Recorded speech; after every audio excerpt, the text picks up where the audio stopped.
Dear Kuya Melo, magandang araw po sa inyong lahat. Ako po si Marlon, 28 taong gulang, taga Bulacan. Gusto ko po sanang ibahagi ang kwento ng aking buhay pag-ibig, isang kwentong nagsimula pa noong kami ni Ana ay mga bata pa lamang. Alam niyo po, lumaki kami sa iisang barangay. Magkapit-bahay kami, halos sabay kaming naglakad papasok ng eskwela noong elementarya. Si Ana, napakabait at napaka-inosente ng bata. Madalas kaming maglaro sa ilalim ng puno ng mangga sa amin sa bakuran.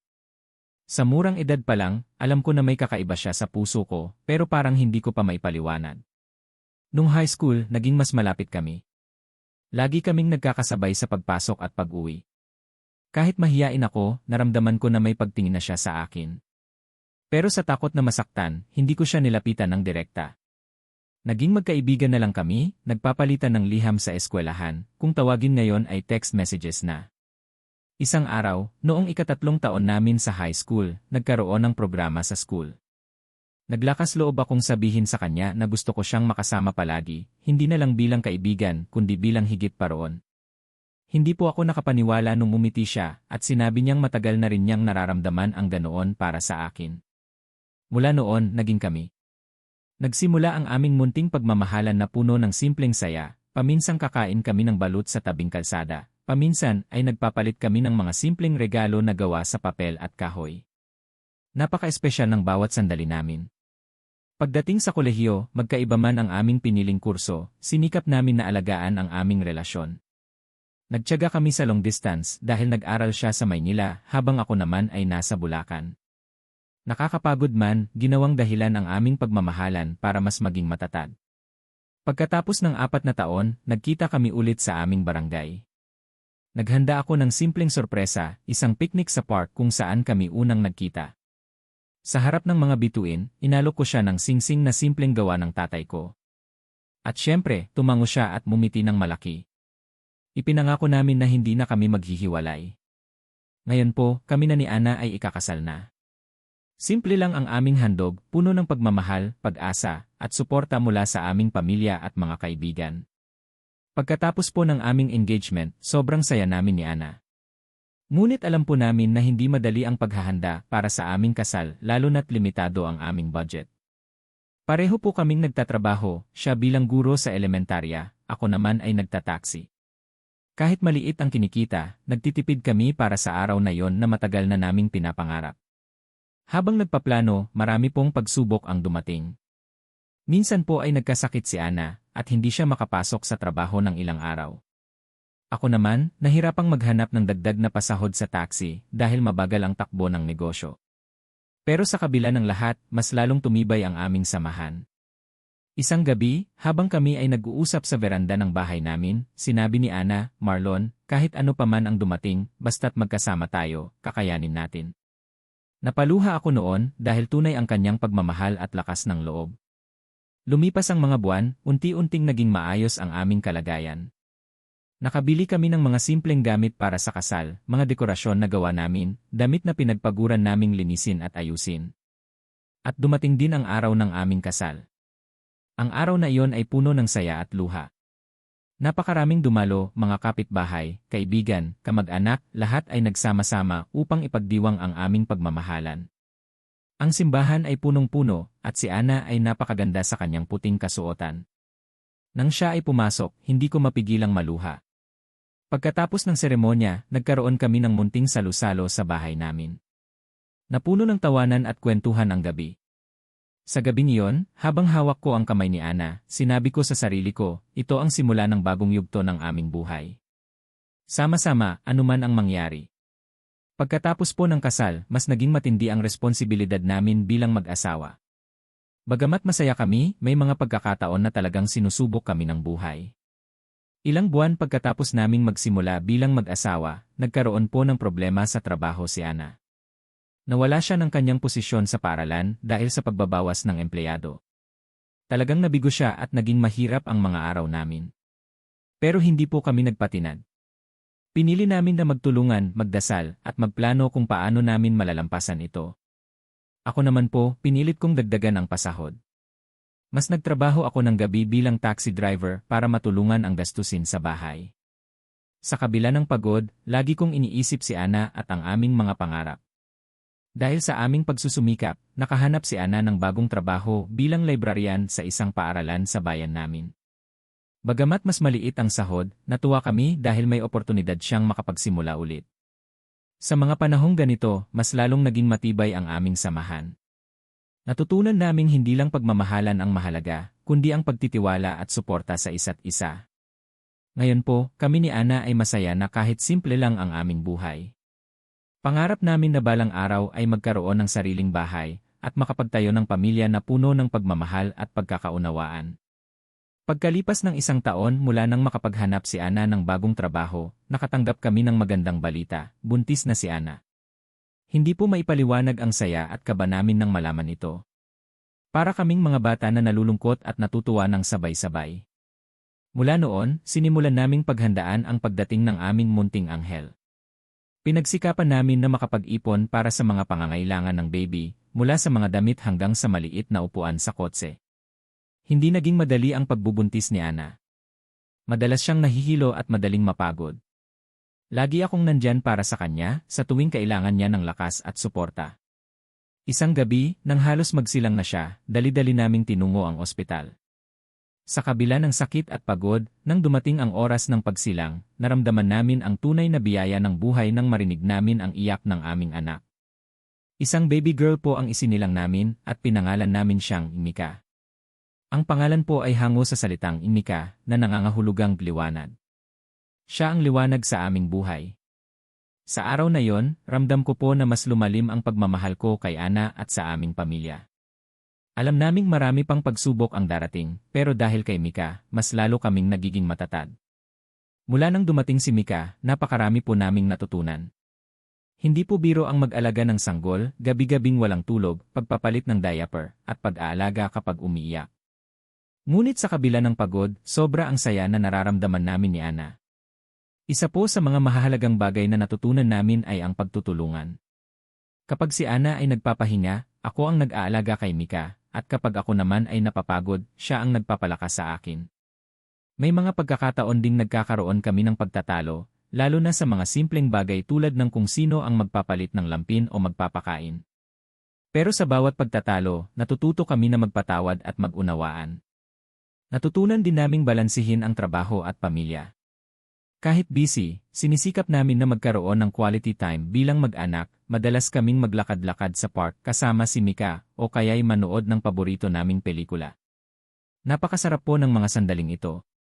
Naisip ko noon na ang tunay na kahulugan ng pagmamahal ay hindi lang sa pagiging magkasintahan, kundi sa pagiging magulang, kaagapay sa bawat hakbang ng buhay. Sa paglipas ng panahon, dumating po ang isang malaking pagsubok sa amin. Nagkasakit si Ana ng matindi at kinakailangan niyang magpa-opera. Sobrang balisa po kami ni Mika at ako dahil hindi namin inaasahan na abutin kami ng ganitong hamon.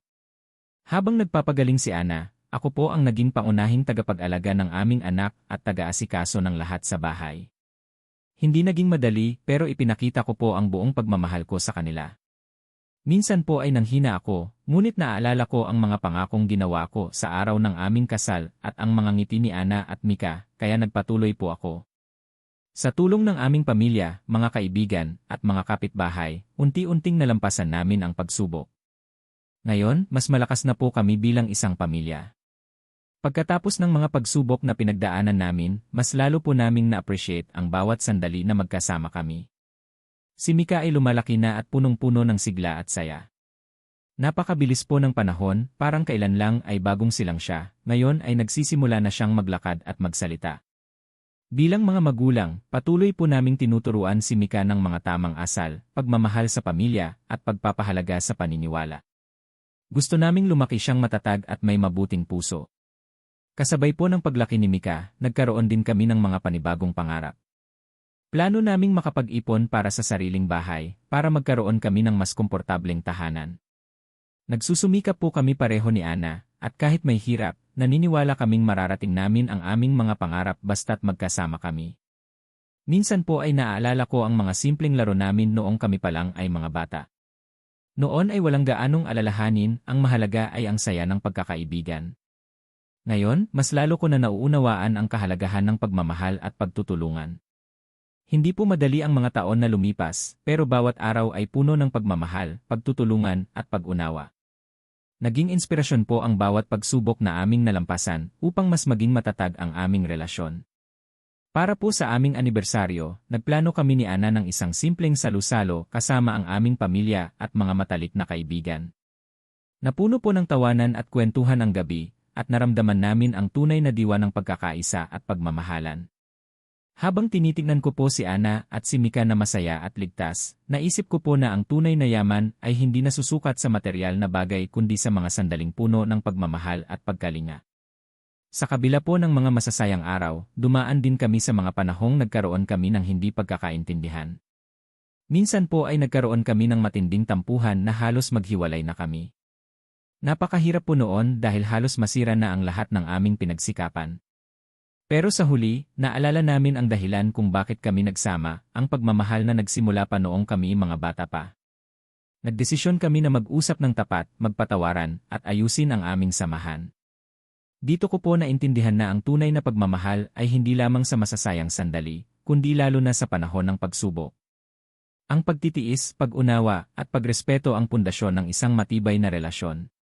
Ngayong mas matatag na kami ni Ana, mas lalo kaming nagpapasalamat sa bawat araw na magkasama kami, kasama si Mika na lumalaki na bilang isang mabuting bata. Habang lumalaki si Mika, napapansin namin ni Ana kung gaano siya kamatalino at maunawain. Palagi naming sinisikap na bigyan siya ng magandang edukasyon at magandang halimbawa. Gusto namin siyang maging isang mabuting tao, may respeto sa kapwa, at may pusong mapagmahal.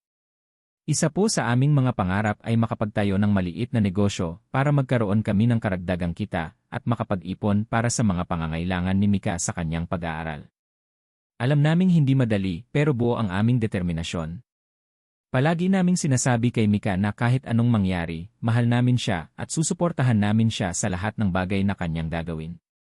Noong isang taon po ang nakalipas, nagkaroon po si Mika ng unang malaking pagsubok sa kanyang buhay, nahirapan siya sa kanyang pag-aaral dahil sa mga bagong asignatura. Bilang mga magulang, ginabayan namin siya ni Ana ng buong puso. Naglaan kami ng oras upang siya ay tulungan sa kanyang mga aralin, habang nagbibigay din kami ng suporta upang mapanatili ang kanyang kumpiyansa at saya sa pag-aaral. Hindi po naging madali pero dahil sa pagtutulungan, nalagpasan niya ang hamon na iyon. Dito ko po muling naalala na ang pagiging magulang ay isang malaking responsibilidad, pero isa rin itong biyaya na kailangang pahalagahan at pagyamanin.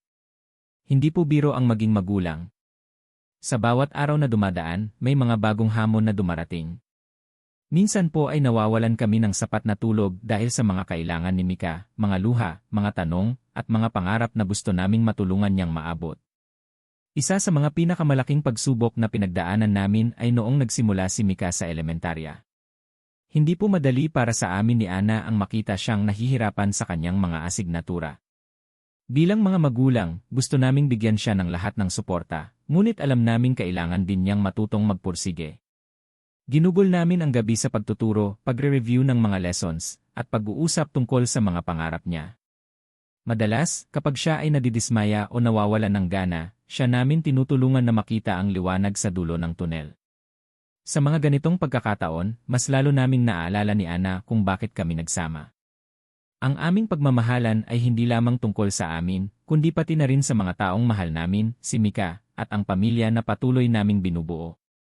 Hindi rin po nawawala ang mga simpleng saya, ang pagtawa ni Mika habang naglalaro, ang kanyang mga munting tagumpay, at ang kanyang mga pangarap na lumalaki araw-araw. Ang mga ito ang nagbibigay lakas at inspirasyon sa amin para magpatuloy. Sa kabila ng mga pagsubok, natutunan naming mas mahalin ang isa't isa at ang aming pamilya. Natutunan naming ang tunay na pagmamahal ay nasa pagtanggap sa kahinaan ng bawat isa, sa pagtutulungan, at sa walang sawang suporta. Isang araw, habang kami ni Ana ay nag-uusap tungkol sa aming mga plano, napansin ko na tila may lungkot sa kanyang mga mata. Hindi ko po maintindihan kung ano ang bumabagabag sa kanya hanggang sa nagpasya siyang mag-open up tungkol sa kanyang mga pangamba. Lumipas ang mga buwan na unti-unting nakararamdam siya ng pagod, hindi lamang sa trabaho kundi pati na rin sa mga responsibilidad bilang ina at asawa. May mga pagkakataon na halos mawalan siya ng pag-asa, at ako naman ay hindi sigurado kung paano siya matutulungan. Ngunit sa halip na magpatalo sa problema, pinili namin ni Ana na magkasama kami sa pagharap sa mga ito. Mas lalo kaming naging bukas sa isa't isa, at natutunan naming pakinggan ang mga hinaing ng bawat isa ng may pagmamahal at pag-unawa. Isa sa mga naging sandigan namin ay ang aming pananampalataya at ang suporta mula sa aming pamilya at mga kaibigan. Sa bawat dasal at pagtulong, naramdaman namin ang lakas na nagmumula sa pagmamahal ng Diyos at ng aming mga mahal sa buhay. Naging inspirasyon din po sa amin si Mika. Sa kanyang murang edad, ipinapakita niya sa amin ang katatagan at kasiyahan na kahit sa gitna ng unos ay may liwanag pa rin. Ngayong panahon na ito, mas lalo naming pinapahalagahan ang bawat sandali na magkasama kami, ang mga simpleng ngiti, yakap at mga salita ng pagmamahal. Noong nakaraang buwan, nagdaos kami ng simpleng handaan sa bahay para kay Mika. Pinuno namin ito ng mga laruang pang-edukasyon, mga paborito niyang pagkain, at syempre, ang kanyang mga kaibigan sa barangay. Ang saya-saya po ni Mika, at ramdam namin ni Ana kung gaano siya kasaya at kamahal ng mga tao sa paligid niya. Habang tinitingnan ko po siya, napaisip ako kung gaano kami kaswerte bilang pamilya. Sa kabila ng lahat ng pagsubok na pinagdaanan namin, nandito kami, mas matatag, mas nagmamahalan, at punong-puno ng pag-asa para sa hinaharap. Nais ko pong iparating sa lahat na sa bawat hamon na dumating, hindi kami sumuko. Ang pagmamahal namin sa isa't isa at sa aming anak ang naging dahilan kung bakit kami nagpatuloy at lumakas. Habang lumalaki si Mika, napagtanto namin ni Ana na unti-unti na rin siyang nagiging independent. Habang ito'y isang biyaya, may mga pagkakataon din na may mga pagsubok na kasama ang pagiging magulang, ang pagpapalaya at pagtitiwala. Minsan po ay nahirapan kami sa mga desisyon kung paano namin siya palalagin ng may tamang gabay, ngunit hindi namin siya pipigilan na matuto sa kanyang mga sariling karanasan. Sa mga ganitong panahon, natutunan naming ang pagiging magulang ay hindi lang pag-aalaga, kundi pagbibigay ng kalayaan at pag-asa na siya ay magiging mabuting tao sa kanyang sariling paraan. Naniniwala kami na ang pagmamahal namin ay magiging ilaw na gagabay kay Mika kahit anuman ang kanyang harapin sa buhay. Paglipas ng taon ang aking anak na si Mika ay nagkaroon na rin ng sariling pamilya at kami ni Ana ay masayang-masaya na makita siyang lumalaki bilang isang mabuting asawa at ina. Sa bawat pagbisita namin sa kanilang bahay, napuno po ang puso namin ng saya habang pinapanood namin ang aming apo na tumatawa at naglalaro. Parang bumabalik ang mga alaala namin ni Ana noong kami ay mga bata pa. Ang pagdating ng apo ay isa pang biyaya na nagpatibay sa aming pamilya. Nakatutuwang makita ang pagmamahal na dumadaloy mula sa isang henerasyon patungo sa susunod. Sa kabila po ng mga pagbabago, nananatili ang aming pagmamahal at pagkakaisa. Patuloy po kaming nagsisikap na maging mabuting ehemplo sa aming apo at sa buong pamilya. Napakasarap po nang makita ang mga bata, ang aming mga apo, na lumalaki na puno ng kasiyahan, pagmamahal, at mga pangarap. Gusto naming ipasa sa kanila ang mga aral na natutunan namin bilang magulang at bilang mag-asawa, ang kahalagahan ng respeto, pagtutulungan, at higit sa lahat, pagmamahal. Bilang mga lolo at lola, patuloy naming sinusuportahan ang aming pamilya, pinapalakas ang samahan, at pinangangalagaan ang mga tradisyon na siyang nagsisilbing pundasyon ng aming pagkakaisa. Sa bawat kwento at alaala na aming ibinabahagi sa mga apo, sana po ay maging inspirasyon kami sa kanila na harapin ang buhay ng may tapang at pag-asa. Habang tumatagal, napagtanto namin ni Ana na hindi kailangan ng marangyang bagay para maging masaya. Ang mga simpleng hapunan kasama ang pamilya, ang mga laro ni Mika at ng aming mga apo sa bakuran, at ang mga kwentuhan sa ilalim ng gabi ang siyang nagbibigay kulay sa aming buhay. Minsan, sa gitna ng mga problema, nagkakaroon kami ng sandaling pahinga kung saan kami nagkakasiyahan, nagsasalo-salo, at nag-aalala para sa isa't isa. Ang mga sandaling ito ang nagpapaalala sa amin kung bakit kami nagsama at kung ano ang tunay na kahulugan ng pamilya. Napakasarap po ng maging bahagi ng isang pamilya na kahit anong dumating ay magkasama, nagmamahalan, at nagsusuportahan. Sa pagdaan ng panahon, natutunan namin ni Ana na ang buhay ay puno ng pagbabago. May mga panahon ng saya, may mga panahon ng pagsubok, pero sa bawat sandali, ang pagmamahal namin ang naging sandigan. Hindi po namin pinapabayaan ang aming kalusugan, at sinisikap naming maging halimbawa sa aming mga anak at apo. Naglalaan kami ng oras para sa mga simpleng gawain, paglalakad sa paligid ng barangay, pagtatanim sa aming maliit na taniman, at pag-aalaga sa mga alagang hayop. Ang mga simpleng gawain na ito ang nagbibigay saysay sa aming araw, at nagpapalapit sa amin sa isa't isa. Sa bawat pagtanda namin, mas lalo naming naipapakita ang aming pagmamahal hindi lamang sa salita kundi sa gawa. Sa pagdaan ng panahon, natutunan naming pahalagahan ang mga maliliit na bagay, ang isang ngiti, isang yakap, ang simpleng pag-uusap sa gabi, at ang pagiging andyan para sa isa't isa kahit na anong mangyari. Napagtanto namin na ang tunay na pagmamahal ay hindi laging nakikita sa malalaking bagay o okasyon, kundi sa araw-araw na pagtutulungan at pag-aalaga. Minsan po ay nakakaramdam din kami ng pagod at pagkabigo, ngunit dahil sa aming pagmamahal, napagtagumpayan namin ang lahat ng iyon. Sa bawat hamon, lalo kaming naging matatag at mas lalo naming minahal ang isa't isa. Hindi laging perpekto ang aming samahan, pero ang bawat pagsubok ay nagtuturo ng mahalagang aral para mas mapatatag ang aming pagmamahalan. May mga araw na kami nagtatalo, ngunit hindi po namin hinahayaan na madala kami ng galit.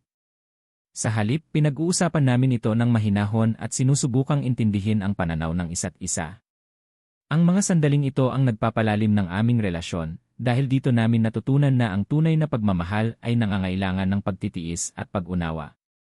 Ang bawat umaga ay pagkakataon upang ipakita ang pagmamahal sa isa't isa, at ang bawat gabi ay sandali ng pasasalamat.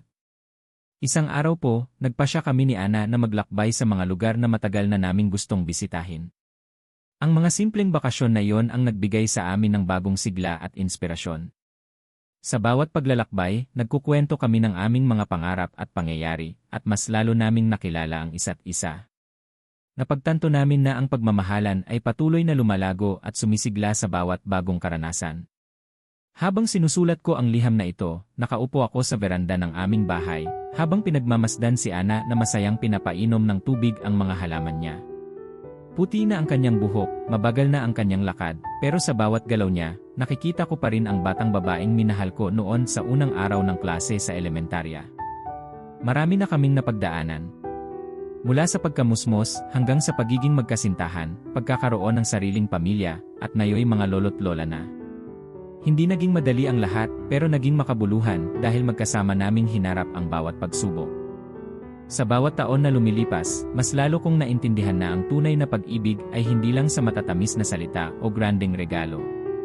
Ito ay nasa simpleng pangungumusta, sa tahimik na pag-upo ng magkasama, sa pag-unawa kahit sa gitna ng katahimikan, at sa pananatili, kahit mahirap, kahit masakit, kahit pagod na.